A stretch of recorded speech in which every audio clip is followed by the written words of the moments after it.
ఈ రోజు కేటీఆర్ ఏం చెప్తా ఉన్నాడు, 100 కోట్లకు పైగా గ్రీన్ కో ఈ రోజు ఎవరైతే ఎఫ్ఎన్ఎస్ సంస్థ అవుతుందో దానికి ఇచ్చని చెప్పేసి అంటా ఉన్నారు. కానీ వాళ్ళు చాలా క్లియర్ గా తెలుస్తోంది 30-40 కోట్లు మాత్రమే పెట్టినని చెప్పేసి చాలా క్లియర్ గా తెలుస్తోంది.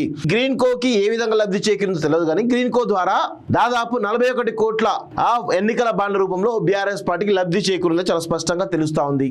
అసలు ఎలాంటి సంబంధం లేనటువంటి హెచ్ఎండిఏ నుంచి 46 కోట్ల నిధులు ఎఫ్ఈఓకు ఎట్లా ట్రాన్స్ఫర్ ఇస్తారు వితౌట్ జీవో?